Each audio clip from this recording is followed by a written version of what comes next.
So look, welcome. This is either the second or the third of our quarterly conversational webinars, where we are joined by some lovely people to tell us what's new in their world, a little bit about their business, and to pick up on some interesting topics. Today, we very loosely have a luxury and beauty theme, but I'm pretty sure we'll go a bit off-piste quickly. And we'd love you to help us keep away from planet relevance. And the best way to do that is to use the Q&A function, which is either down there or up there, depending on how you've set up your Zoom. Click on the Q&A. I will be watching that throughout our conversation, and any good questions, I'll pretend they're mine and ask them, and we'll try and cover as many as we can. What other housekeeping things are there? Well, it's the usual thing with Zoom, which is this is being recorded. So once it's over, we'll send you a link and you can re-watch those highlights or share it with friends and family as you wish. Also, at the end of the webinar, we will just press end, and that will just throw you all out. There's no green room, no fond farewells. It's just a harsh end, but sadly, that's the way it goes. Okay, so apologies in advance of that. But why are we talking about endings when we should be talking about beginnings? So, as I said, we're having a really nice chat today with Feelunique, and Ting Ting is joining us, and Alexandre Meerson of Meerson is joining us too. But let me tell you who else we've got on the panel. So you have Ting Ting, as I mentioned. That's me from several years ago, by the look of that. Daisy from Klarna, Alexandre from Meerson, Moisha from checkout.com, and Sophie from Locate. So I think that's enough. Share your screens, and let's go back to just seeing people. So hello everyone, welcome to the studio. Why don't we just go around quickly and do the introductions. So Ting Ting, if you tell us who you are and a bit about Feelunique, then we'll go to Sophie, Daisy, Alex and Moisha, because that's how you are on my screen. But Ting Ting, kick us off, tell us who you are. Welcome. Thank you, Ian. So I'm Ting. I head up the marketplace at Feelunique. Feelunique is one of Europe's largest beauty e-tailers, and we stock over 1,000 brands and over 30,000 products. So yeah, that's a bit about us. Wow, good. Well, we'll come back to you as soon as you've done the intros. Sophie, say hello. Hi, yeah, I'm Sophie Howard-Gall from Locate.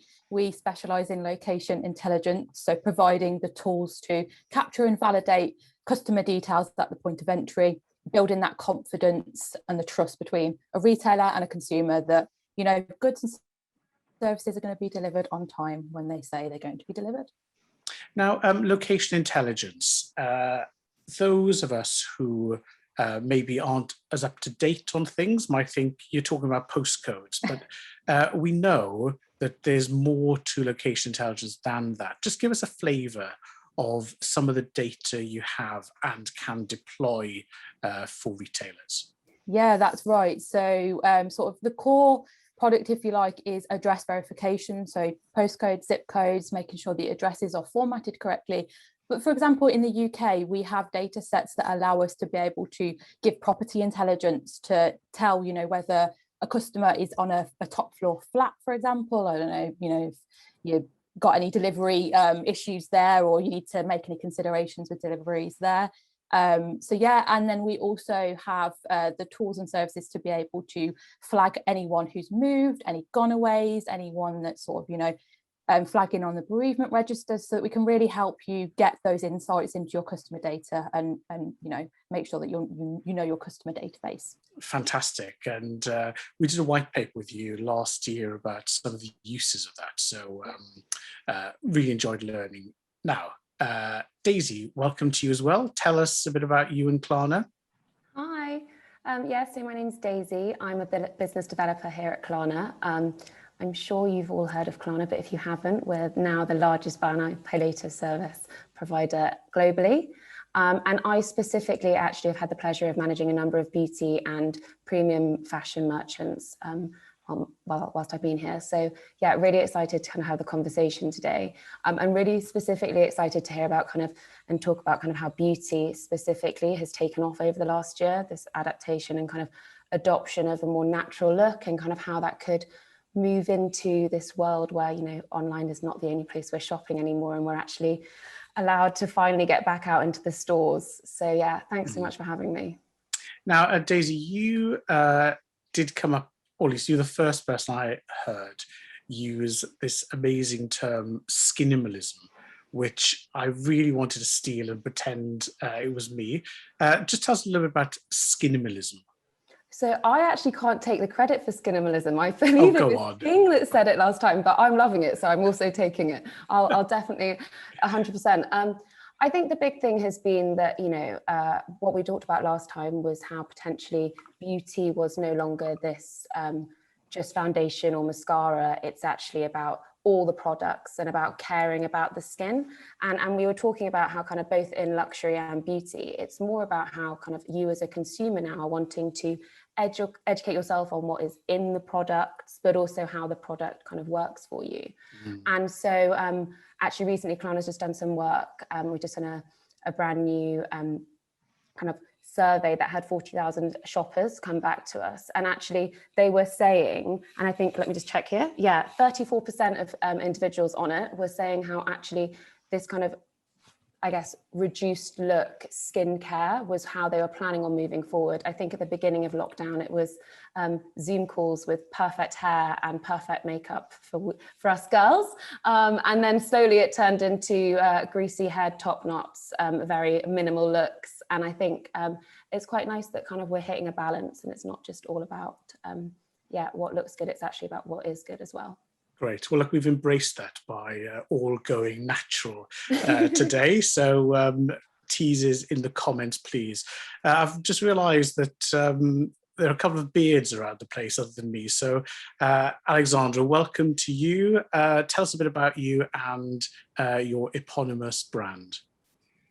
Good afternoon, everyone. Well, yes, I'm Alexandre. I am the creative director and CEO of Meerson Watches. We manufacture watches to order, which I design one by one for each of my owners. We are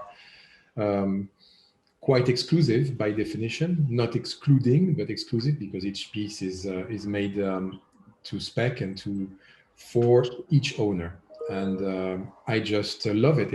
I perpetuate almost 110 years of family history in that world of high luxury and watches and jewelry. And it's an immense pleasure to do that. Great. Well, we'll come back to learn some more about it, Alexandre. Thank you very much. Moisha, thank you. You're the bottom right-hand corner on my screen. So thank you for waiting. Tell everyone a bit about you and checkout.com. Great URL, by the way. Thank you. Yeah, it's kind of handy.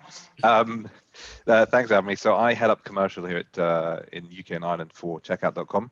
Checkout.com is an end-to-end acquirer, processor, gateway. So we work with merchants and businesses, retailers worldwide to help them kind of take payments from the customers, but in kind of the most ideal way, streamlined way. They spend a lot of time and money bringing customers to their stores, taking them through that journey, making it super slick, and then we kind of make sure that they don't fall off at the last second, which is kind of would be painful. So it's very cool. We work with merchants in lots of different verticals, but again, a lot of high-end luxury brands and retailers as well. And it's interesting seeing the trends, and not just in UK and Europe, but kind of globally, and how they compare and the learnings we can bring. And also for UK businesses and European firms who then want to branch out and go into markets like the Middle East or Asia, etc. So excited to kind of talk about some of those trends, what we're seeing. And also, I think we've heard so much in the last year about, during lockdown, everyone moving from in-store into digital. But I think it's interesting now what we're seeing as we move out of lockdown and the impacts those are having. it's kind of cool stuff. So be great. Oh, well, I'm looking forward to hearing more. And I know we were talking beforehand as well about some of your insights on hospitality as well. So I think as we're finally allowed out, it'll be good to hear more about that. Great. Well, look, and have a beer. Oh, what a thought. Now then, let's go over to Ting. So Ting, thank you again for joining us. Now, we've obviously been watching Feelunique over the years, a fascinating business, and very much one of the first that we came across that took a traditional offline business, the big beauty halls, the top-down marketing, and brought that online.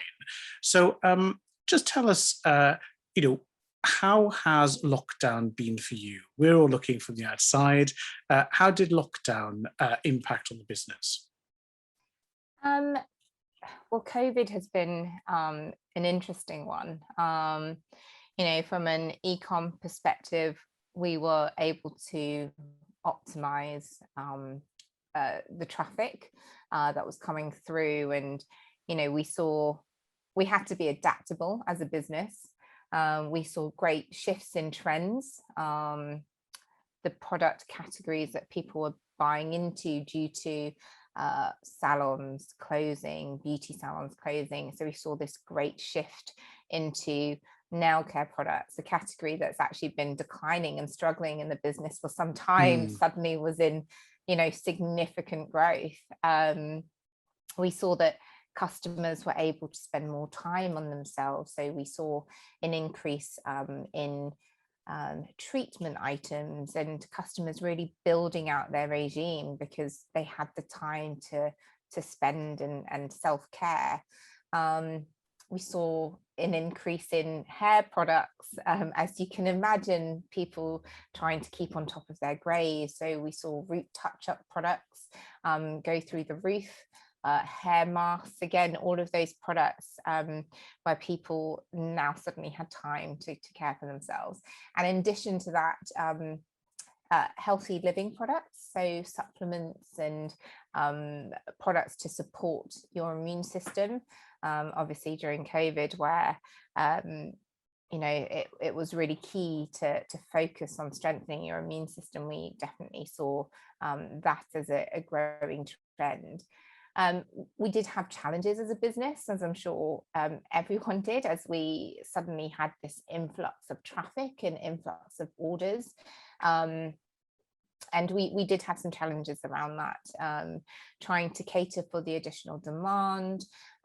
We had significant stock issues as we tried to react and change our ordering cycle to the trends that we were seeing. We were lucky that we had obviously our marketplace as well, which enabled us to react quickly to trends that were coming through, and it allowed our sellers to optimize on the traffic, the additional traffic that was coming through. And we also acquired a lot of new customers during this period. As you can imagine, lots of bricks and mortar stores closing with historically an older customer who was probably really reluctant to move online. Suddenly they had no choice but to come online. And actually they did it for the first time and they quite liked it, and they found the experience to be pretty painless. And so we have acquired lots of new customers. I think, the data is telling us that it is a slightly older customer that we acquired, just because of the performance, particularly of those heritage brands that we saw coming through. And we, as we kind of mentioned in terms of the skinimalism piece, we saw a huge shift from makeup, which historically has been our biggest category as a business. That no longer is our number one category. It's been overtaken by skin, and that just I'm sorry, the difference between skin and makeup, just help me here, because sorry, doesn't one go on the other? Yeah, so makeup is color cosmetics, so that's right. Your foundation, your mascara, your eyeshadow, blusher, etc., lipstick. And obviously because everyone was at home, not going out, we weren't selling as much makeup as we had historically. Whereas skincare, everyone was focusing a lot more on their skin, getting the canvas perfect for the makeup that goes on top. And then also just with COVID, you know, there was lots of dry hands out there, lots of skin concerns due to mask wearing. So we did see a huge increase as well in those products, in those brands that a dermatologist recommended kind of brands. We saw a huge increase in those as well. So just two specific questions then for you before we open it up. The first one is, with all of these new consumers, did you develop a different form of onboarding, welcoming and retention compared to the previous normal customers? The reason I'm asking this is you very clearly stated they were maybe a demographic that had hitherto been reluctant to shop. We saw, for example, in the grocery world, that the people who were most reluctant to shop for groceries then had the greatest need and also the worst experience, because there were no slots left. It was a real bun fight. So you had this thing where the people who said, I don't like online, were then going, see, I told you it really sucks. We got through that because people have to eat. But, you know, with makeup, it's a little bit more elective. So have you just said, okay, fine, catch up, guys? Or is there a different approach to saying, glad you're on board, let's look after you differently? How are you dealing with these new customers? No, absolutely. So actually just at not so long before lockdown, we had actually relaunched our loyalty scheme as a business anyway. So, you know, we have a fantastic scheme where we give our customers a choice of 2 brands that they can have 10% off any time of the year, all year round. And then also when they spend £75, they get a £5 off voucher as well. And they get access to, you know, various deals and offers. So it's worth signing up to our loyalty scheme. So we did a lot of nurturing to the new customers that we had come on board, and you know, we did communicate with them regularly when they came on board and nurtured them through the journey, trying to help them navigate, you know, the scary world that is online. But yeah, we saw actually the repeat rate of those customers that came through. They repeat bought a lot quicker than actually some of our other customers that we had acquired prior to the lockdown. And I think it was potentially also down to the need. You know, going into lockdown, everything was still closed, and so, you know, that repeat purchase rate was a lot quicker. Very interesting. I'd like to jump then to talking about the marketplace. Bit of a jump cut there, but I'm not sure that everyone will realize you've got a marketplace, because everything looks kind of seamless on the site. So tell us a bit about you know, how the marketplace operates. How do people get to become sellers, and has the experience of the last 12 months made you think we need to do more marketplace, less marketplace? You know, it seems like it's been a really useful, opportune resource. Is that going to change as we now emerge from lockdown? So just a bit more on where marketplace fits in would be ideal, please. Yeah, no problem. So yes, I think marketplace is very seamless for Feelunique, and probably not everyone knows that we have it. How to come on board the marketplace. Brands generally typically reach out to me and I review those brands or partners. I know I'm going to be inundated after this. I review the brands, see whether it fits within what we're looking for as a proposition, and then if it isn't, I have a conversation and we agree, you know, for the listings to come on. Yeah, but it's very curated then, so it's not as if, you know, you just sign up somewhere and the products flood in. It's very much a you know, still a conversation that you manage carefully. You can't just load your products. It has to be agreed in advance, and the brands need to be agreed in advance as well. So yes, all of our partners are carefully selected. So in short, yes, I think marketplace, we've seen huge growth, as you know, within marketplace. Over the last year, we've seen almost circa 700% growth year on year in the marketplace. And the business recognizes the potential for us to really scale marketplace. For us, you know, we are already leaders in terms of our brand and product offering. I'd say Feelunique have the broadest in the market, and we really want to cement that space. However, you know, we do fully appreciate that with such an expanded range, we need to really cater for the customer journey and help them navigate and buy the product that is right for them, because everyone has individual needs. We're very lucky we have a proprietary website, and so we're able to work on that and help customers to navigate. But we want to strengthen that position further by expanding our core categories and also helping support those niche independent brands have a platform to sell, because I think it's hugely important that, you know, there's lots of businesses that don't get supported in this space, but also it gives us the opportunity to try new categories as well that we believe our customers would love, but we're able to try them through minimal risk to us as a business. So yeah, it's really a great platform. You've kind of given all of the reasons to embrace marketplaces as part of your strategy. Now, I'm going to move us towards Alexandre, but I'm going to segue via two topics. One, which is shifting to gifting, which I have pinched from Sophie, and virtual experience or the digital experience for stores, which Daisy and Moisha both mentioned. And then we'll land on Alexandre to really go to this level of beyond gifting to uniqueness. So that's the rough approach. It may or may not work, but let's try it. So Sophie, why don't you kick us off? Because you were saying two things to me last week that were interesting. One was about stamping out failed deliveries. We'll come back to that.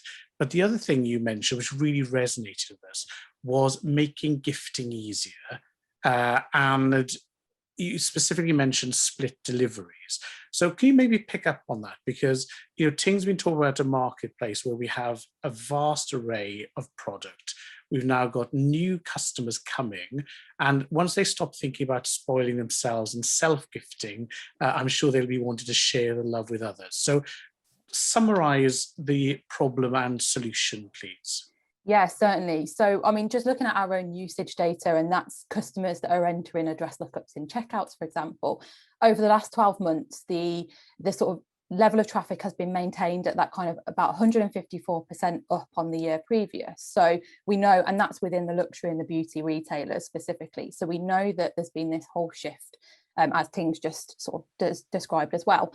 But an interesting topic of conversation that we've had is this sort of shift in gifting, and consumers don't want to just gift a bunch of flowers anymore. It kind of feels like we're overcompensating for the lack of physical contact, and actually we're wanting to gift more luxury items or gift something that's a bit more meaningful. And in the Locate, Fix and Fail delivery report, 70% of consumers say that they want to shop with vendors or retailers that have a very simple order completion form. And it kind of seems like a no-brainer, really, doesn't it? But gifting isn't that easy, actually. When you look into it on, you know, beauty retailers or luxury retailers, they don't actually make it that easy. So this is a bit of a challenge I have for retailers out there. It's, you know, to be able to gift something like you said, the treat yourself movement. I've done it. I've been online and I've picked out some products myself that I want, but then I've seen something and thought, oh, my mom would like that, or my sister would like that. But there's no easy way of being able to, buy something for yourself, get it sent to home, and then also send something on to somebody else. And again, let's be clear here, because there are a number of things that come from this. I mean, when you said it, we all went aha. So it's very easy for me to go and repeat buy, because I've got an account, they've stored my details. It's the one click, I know trademarked by Amazon, but let's say it's less than 2-click commerce, job done. I can also send a single thing. Like I can send it to my sister, I say send it to her, job done. But things like if I want to buy 10 items, one for me and 9 other friends at different locations, not only is that a royal pain in the posterior, but I may not hit things like delivery thresholds, loyalty thresholds, get a free t-shirt if you spend $100. I just did, but I did it in 10 transactions. So there are lots of issues here where we're, if you like, throwing it to the customer saying, sort yourself out.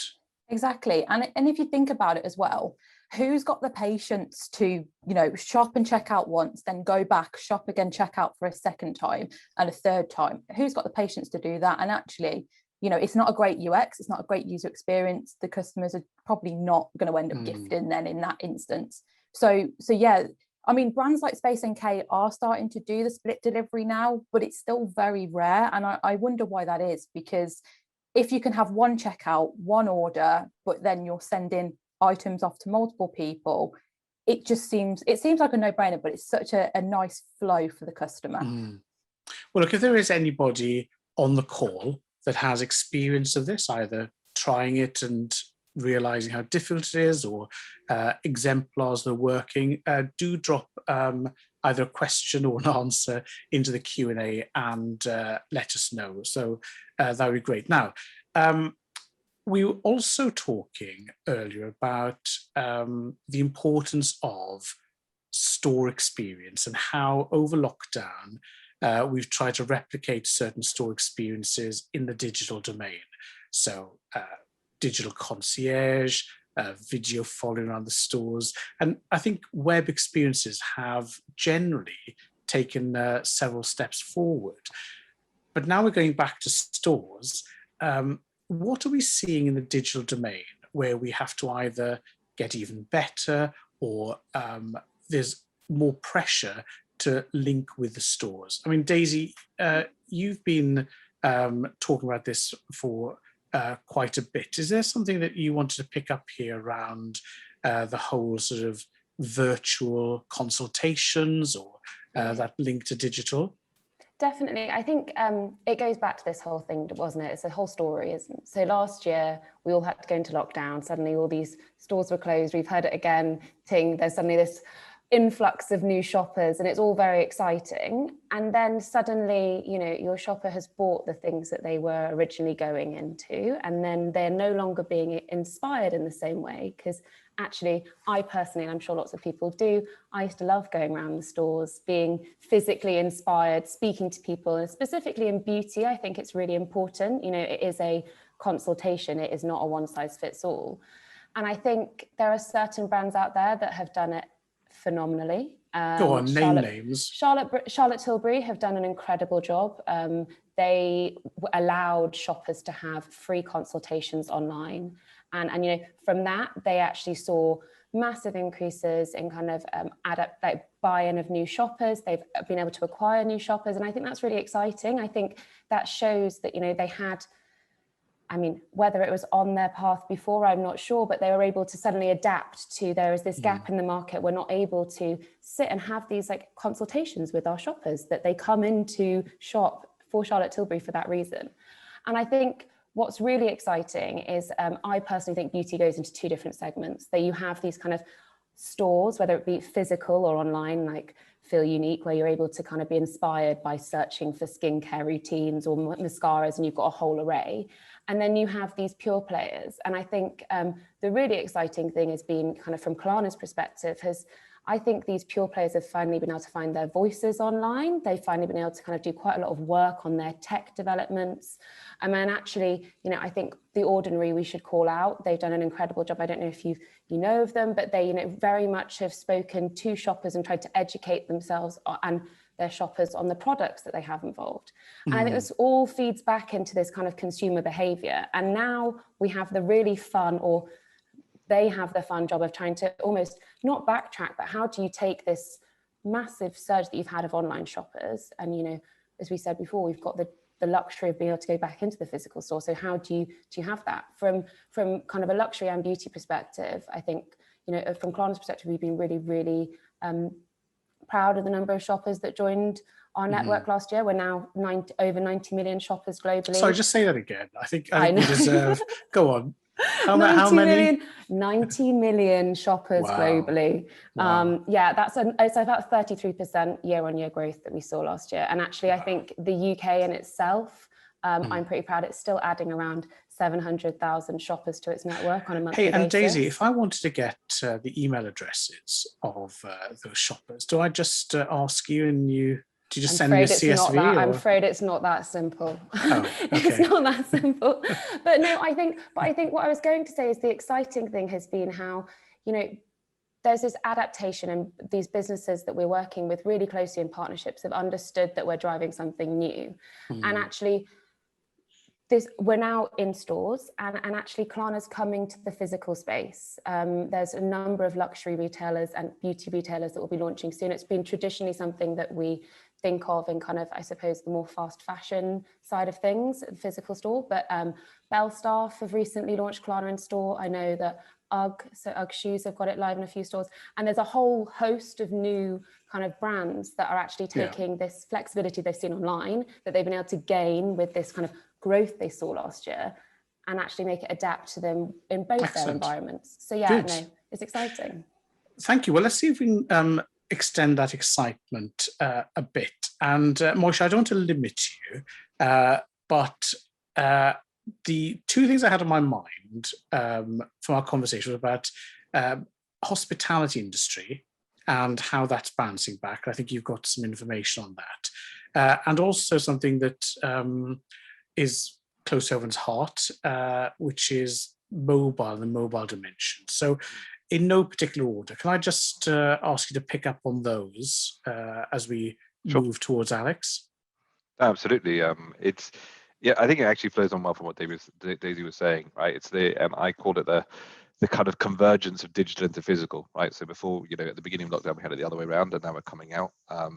And it's a bit in hospitality, but you were seeing it then again in hotels, so kind of accommodation, and then a little bit beginning to move into retail. So this is all the whole growth of order and pay apps.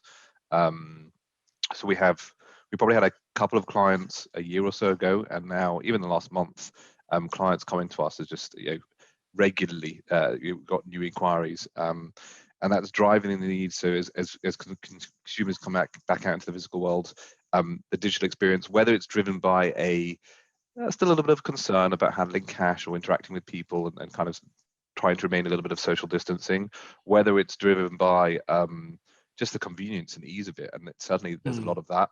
We're also seeing kind of demand from the retailers, businesses, restaurants themselves, because they realize the benefits. You know, they've experienced the benefits of online trading, the data it gives them on what the consumers like most, right? What should we get? You know, what dish is popular, what item is popular, you know, and kind of tracking the stock through to, and if they can actually get that in the physical world where they never used to, and kind of the amount of time they're spending on premises, that, you know, doing these things, so they can start to optimize things where they really didn't have the data before. I think the last year has given them that exposure to, hey, this is really cool. And where this gets interesting is, again, it ties to something we talk about a lot, which is that the mobile phone is becoming the remote control by which customers drive your business.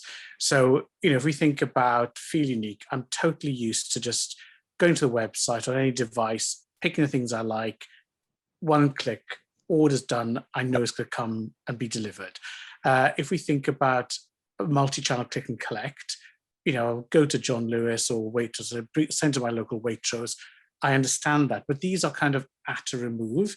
Whereas now I'm sitting in the pub, the restaurant, the cafe, and it's a bit like having real-time click and collect meets an Argos store from 20 years ago, but I'm driving it all with my mobile and getting additional information like, dietary requirements or allergy things, or there are only 7 double strength Negronis left.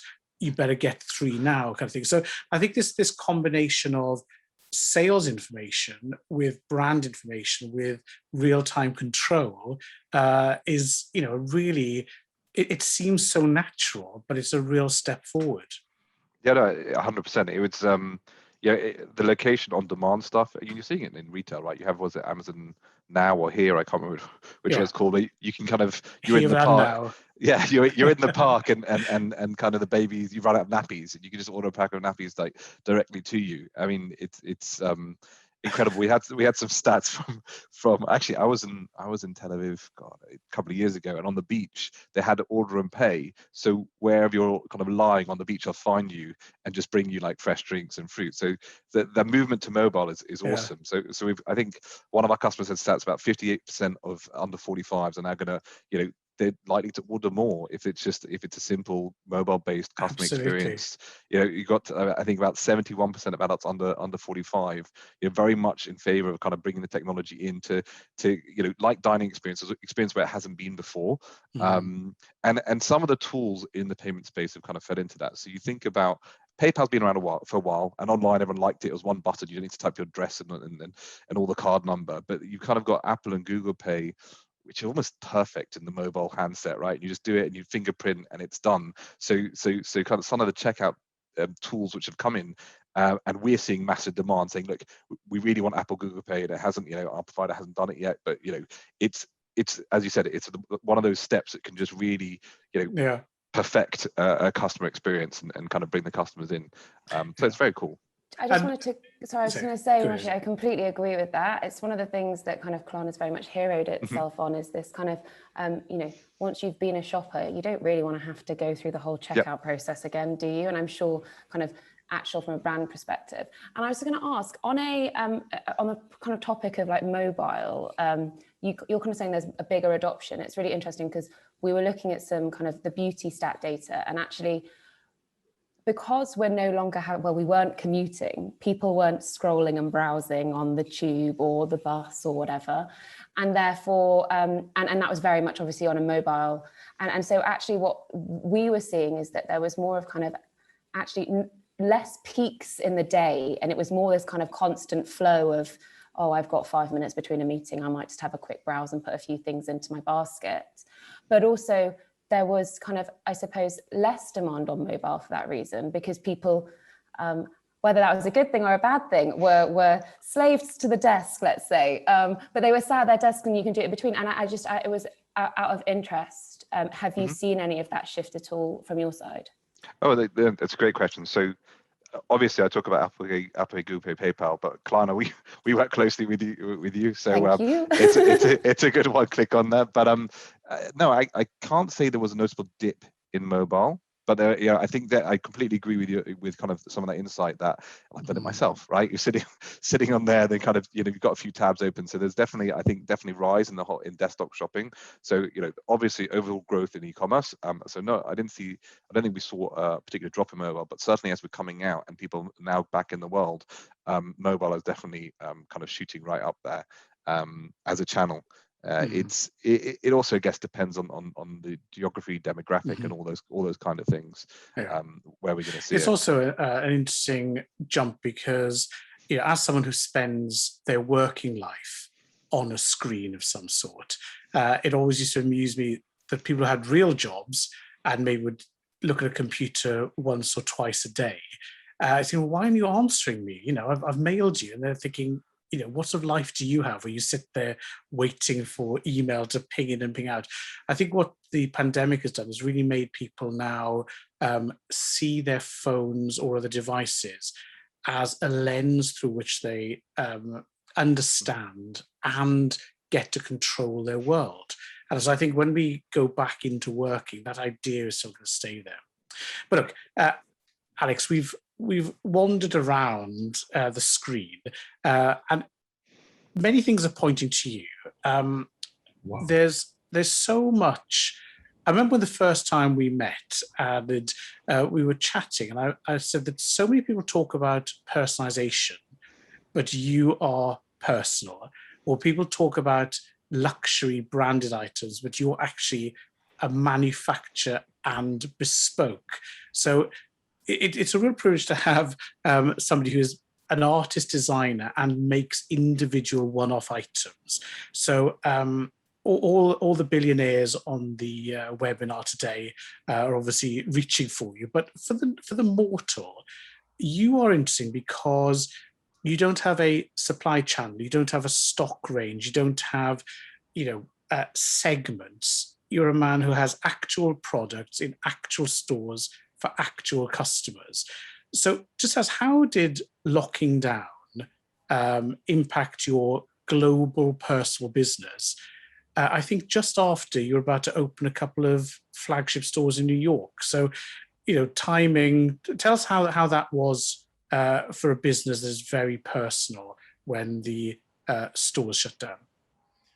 Well, the COVID crisis hits probably at the worst possible moment in our case, which was the moment when we were pivoting or shifting from a pure direct one-to-one business to a business where we started relying on retailers to introduce our brand to their own customers and clients, which in a way was a natural shift because they called us and had clients asking for new things, new product, new creations. So yes, it was not a very opportune moment for us to be to see all those stores closing down at the moment when we were launching new production runs. And it was also the first time we built some stock, even though it was curated. However, the first panic moment arriving, we realized that the clients we were in touch with, the owners, our current clients, were keeping in contact with us. And I guess in a nutshell, what this has revealed is that people actually crave relationships and contacts and a form of kindness too. I know I'm very far away from the world of distribution and mass volumes, although I have some, as you know, some experience in that world. But I think this is about also the nature, which is very counterintuitive of the luxury market. As we know, it's a world full of paradox. Even the brands that have huge brand awareness have seen their sales grow online. That's true, and indirectly, I mean, but the biggest sales increase have come when they have put in place interaction with their clients through real people booking appointments. If you see how Harrods has reacted, we're creating those meeting rooms with personal shoppers. So lesson number one, the retail apocalypse that everyone was predicting has not happened. Probably in the more commoditized part of the market where you clearly know what kind of product, what reference you're looking for, the product you really know very well, it's very easy to order online, and the retailers that have put online systems have been successful.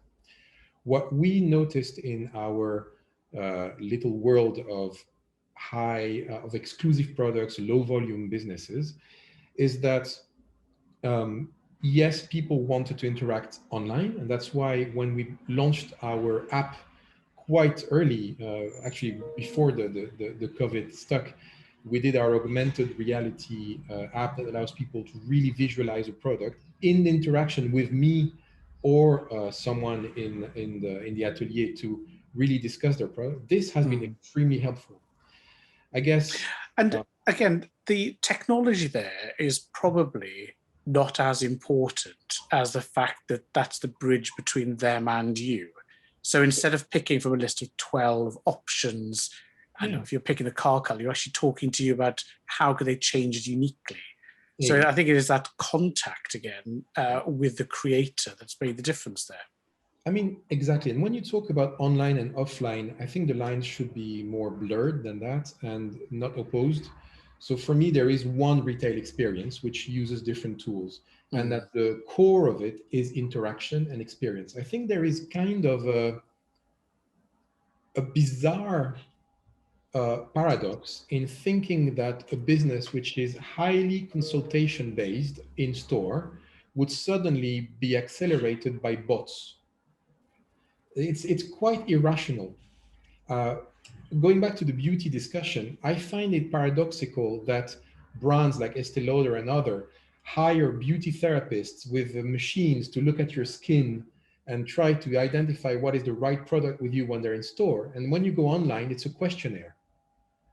There is something really disingenuous and almost deceptive in. But is that, do you think, because there's a difference between educating the consumer what the options are?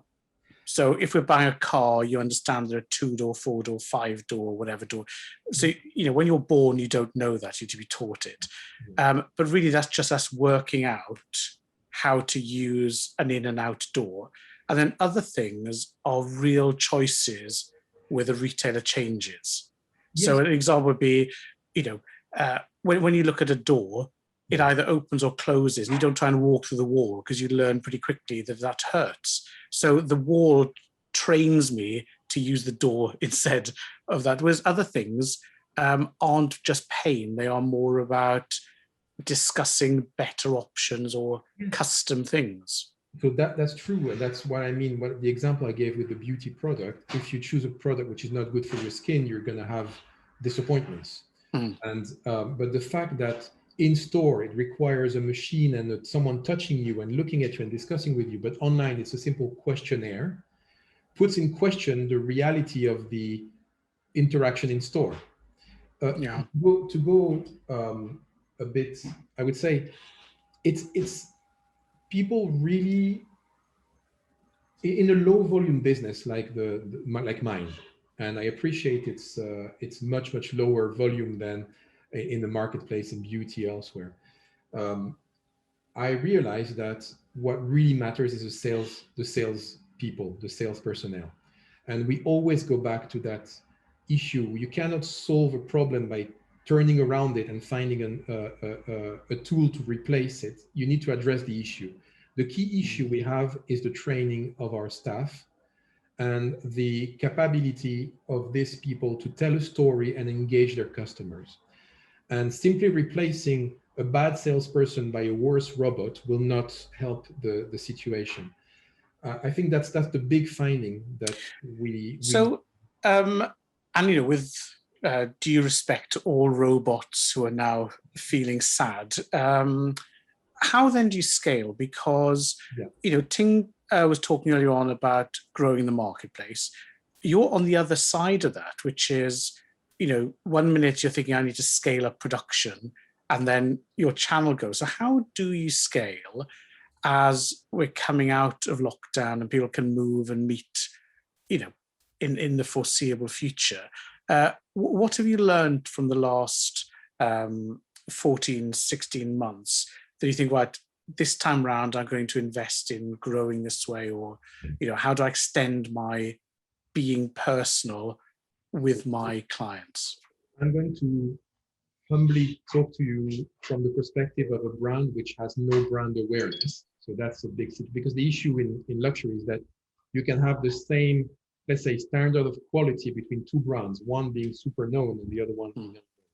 From our perspective, we have to acknowledge that the narrative around how you purchase the product and how you got to discover that product is nowadays more important than the product itself. So yes, your product has to be excellent and unique.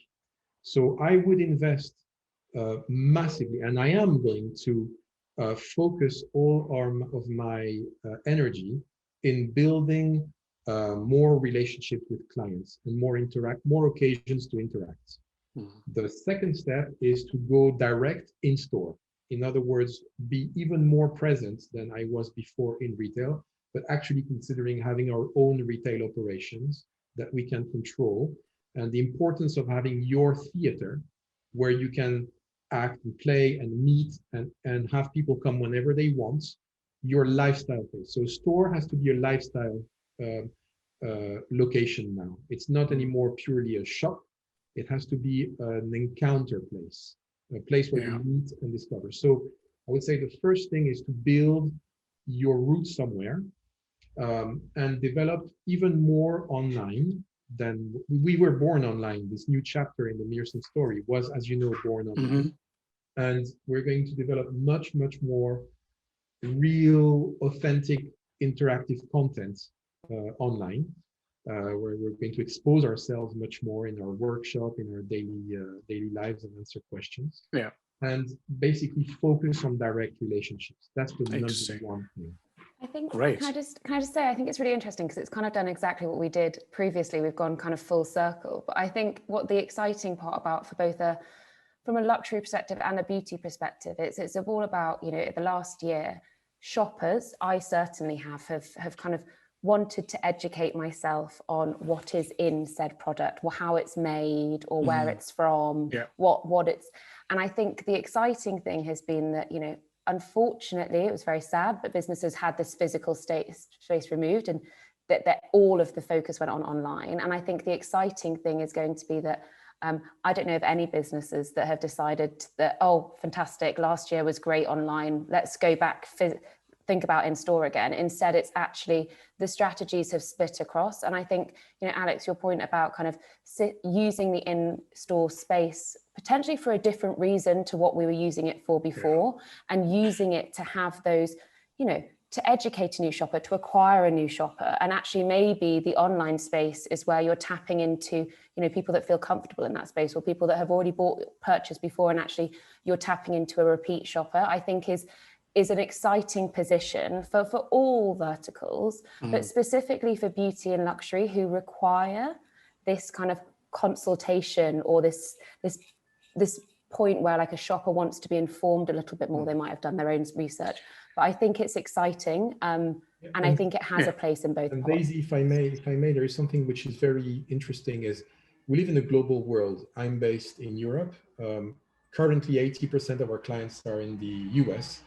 So I have spent most of my nights discussing with clients in the US.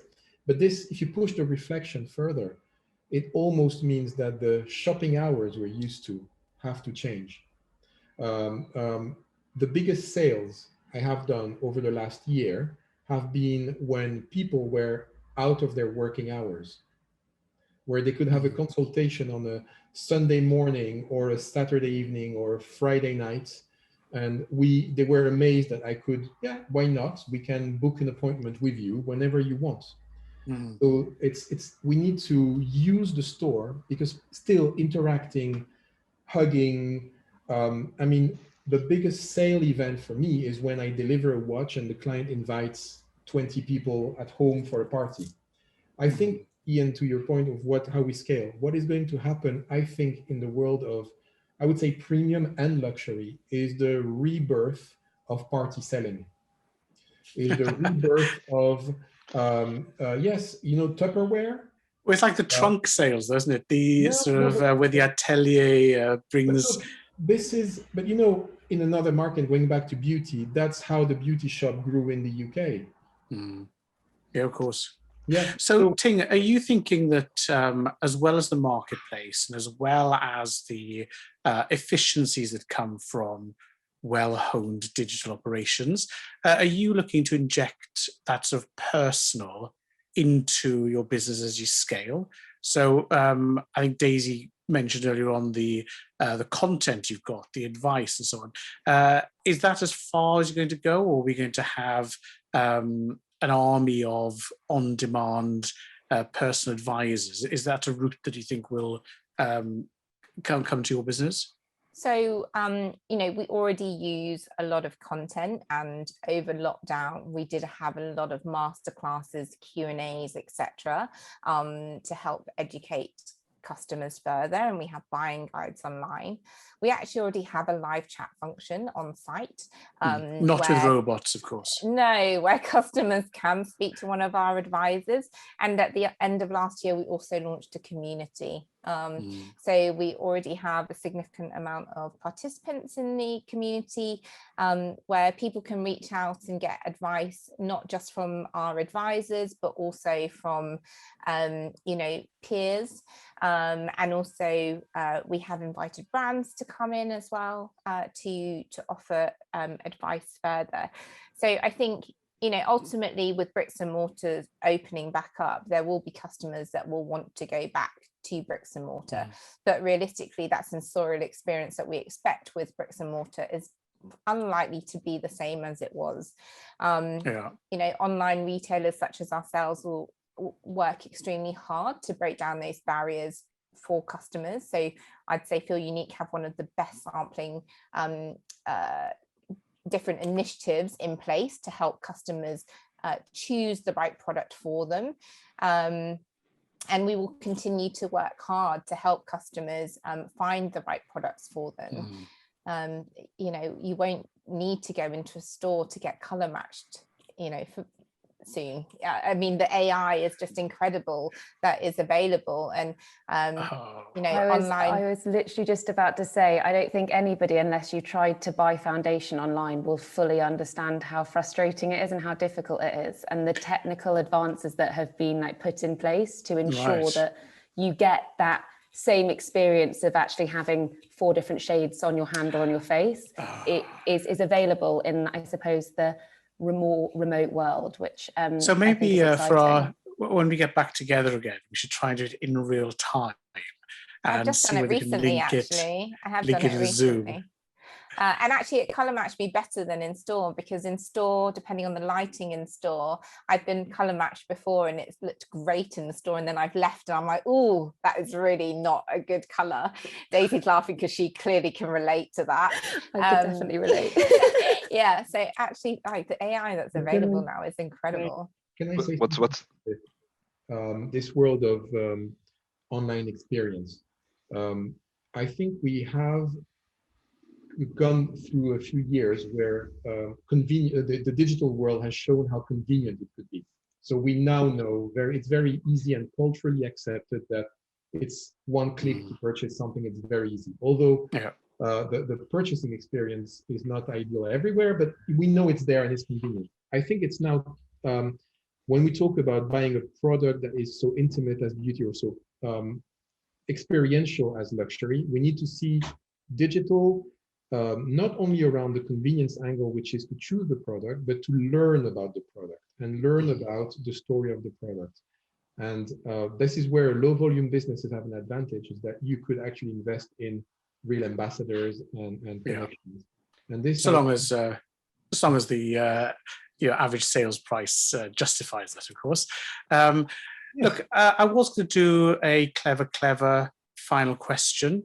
I was going to take questions from the webinar audience. I was going to do lots of things, but instead we've just chatted. So we said it was a conversational webinar. We have conversationed, and it's been a webinar. So as far as I'm concerned, promise made, promise kept.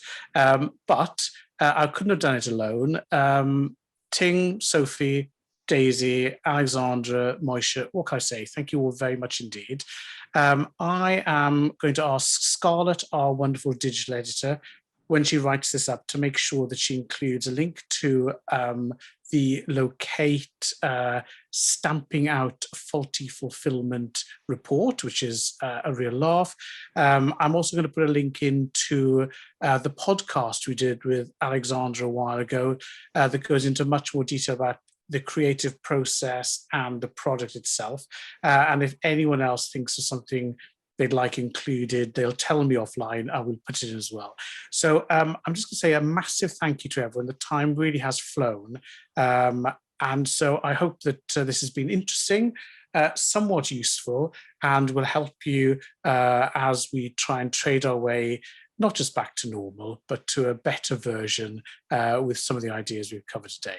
So massive thank you to everyone for sharing some of your time with us, but most of all, a big thanks to all of our guests. Thank you all, guys. And I'm now going to hit end, and everyone's going to be thrown out into the rest of the afternoon. So thanks again, and happy trading. Bye, everyone. Bye. Bye. Bye. Hey.